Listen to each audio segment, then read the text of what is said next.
wir fahren schneller. Wir brennen heller. Unsere Augen leuchten greller. Unsere Augen groß wie Teller. Deutschland, spiegelglatt. Deutschland, spiegelglatt.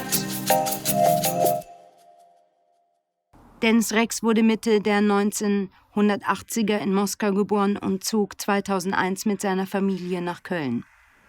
Als Jugendlicher spielte er zunächst Fußball, gab dann aber den Kölner Hooligans den Vorzug. Ich mag keinen Fußball, ich liebe den Faustkampf. Mir gefallen das Adrenalin, die Verfolgungsjagden durch die Stadt, die Action, die dahinter steckt. Das ist meins. Bei Heimreisen nach Russland traf er auf eine weitaus härtere Hooligan-Szene. Dort hatten in den 1990ern Politiker begonnen, Hooligans zu umgarnen. Sie boten ihnen freien Transport zu Auswärtsspielen an und engagierten sie als Bodyguards. Während für Hooligans traditionell Saufen und Prügeln Hand in Hand ging, bekehrten sich viele russische Hooligans zum Straight Edge. Kein Alkohol, keine Drogen, kein Fleisch.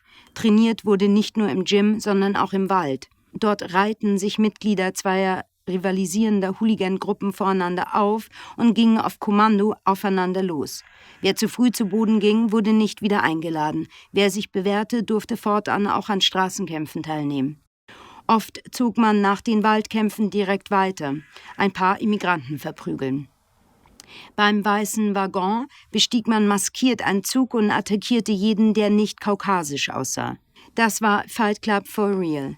Dennis' Ehrgeiz war geweckt und mit Mitte 20 wurde er in der Moskauer Gruppe Jaroslavka angenommen. Zur selben Zeit 2008 gründete er die Kleider- und Kampfsportmarke White Rex. Das Logo zeigte einen behelmten Krieger vor einem Sonnenkreuz.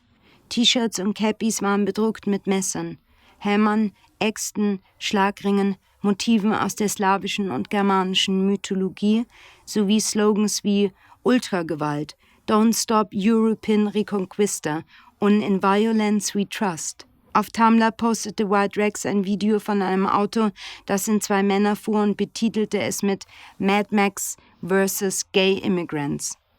Ein alternatives Logo von White Rex trug den Slogan White, Heterosexual, Reactionary, Xenophobe. Auf Facebook postete White Rex eine Frau in einem White Rex T-Shirt mit der Bildunterschrift SS for Sweet and Sexy. Zielgruppe von White Rex war neben Nazi-Hooligans auch eine im Entstehen begriffene Nazi-Szene rund um die Mixed Martial Arts, einer gnadenlosen Kombination aller möglichen Kampfsportarten wie Boxen, Kickboxen, Karate und Judo. White Rex begann in ganz Europa rechtsextreme MMA-Turniere zu organisieren und zu sponsern, bei denen Dennis oft auch selbst mit seinem 1,88 Meter großen, muskelbepackten Körper zum Kampf antrat. Zunächst bescheiden in der russischen Provinz mit 10 Kämpfern und 20 Zuschauern, doch bald lockte Birth of a Nation in Moskau bis zu 1500 Zuschauer. In Deutschland war White Rex mit dem jährlich an geheimen Orten stattfindenden Kampf der Nibelungen dabei und Dennis sprach bei einem von Thorsten Bolte organisierten Rechtsrock-Festival in Thüringen. Parallel war er weiterhin als Hooligan aktiv. 2016 führte er bei der Fußball-Europameisterschaft in Marseille eine Gruppe russischer Hooligans an, die Jagd auf Engländer machten und mehrere von ihnen schwer verletzten. 2 Engländer fielen nach Schlägen ins Koma, einer blieb für Wochen ohne Bewusstsein und war danach linksseitig gelähmt. In den sozialen Medien teilte White Rex Fotos und Videos der Schlägereien und in einer BBC-Doku erzählte ein vermummter, aber unschwer zu erkennender Dennis, I hit a guy in the head, if you can imagine, a penalty kick, I shot a good penalty.